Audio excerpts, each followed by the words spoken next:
తెలంగాణ రాష్ట్రానికి తీవ్ర చలిముప్పు ఉందని వాతావరణ నిపుణులు తెలిపారు. బంగాళాఖాతంలో ఏర్పడిన అల్పపీడనం మరింత బలపడింది. దీని ప్రభావంతో ఏపీలోని కొన్ని చోట్ల భారీ వర్షాలు కురిసే అవకాశం ఉంది. ఇటు తెలంగాణలో పొడి వాతావరణం నెలకొంటుందని వాతావరణ శాఖ వెల్లడించింది. తెలంగాణ రాష్ట్రంలో డిసెంబర్ చలి తీవ్రత పెరిగింది. ఇక అన్సీజనల్ వర్షాలు ముగిసి పొడి వాతావరణం ఏర్పడుతుందని వాతావరణ శాఖ మంగళవారం ఓ ప్రకటనలో తెలిపింది. ముఖ్యంగా ఉత్తర తెలంగాణలో ఉష్ణోగ్రతలు కనిష్టానికి పడిపోయాయి.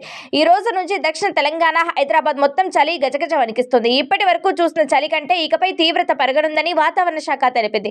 తగు జాగ్రత్తలతో సిద్ధంగా ఉండాలని సూచించింది. ఏపీలో కూడా కొన్ని చోట్ల చలి తీవ్రత పెరిగింది. ప్రధానంగా తూర్పు, ఈశాన్య దిశల నుంచి ఈదురుగాలు వీస్తాయని, దీంతో ఆంధ్రప్రదేశ్ జిల్లాలో అక్కడక్కడ ఉదయం వేళల్లో పొగమంచు ఏర్పడే అవకాశం ఉందని తెలిపింది. రాబోయే 2-3 రోజులు అక్కడక్కడ జల్లులు కురిసే అవకాశం ఉందని, ఉష్ణోగ్రతలు సాధారణం కంటే గుర్తించే స్థాయికి పడిపోతాయని హెచ్చరించింది. ఈ తీవ్ర అల్పపీడన వ్యవస్థ రాగల 24 గంటల్లో పశ్చిమ వాయువ్య దిశగా పయనించి కొనసాగుతూ శ్రీలంక, తమిళనాడు తీరం వైపుకు చేరుకునే అవకాశం ఎక్కువగా ఉందని తెలిపింది.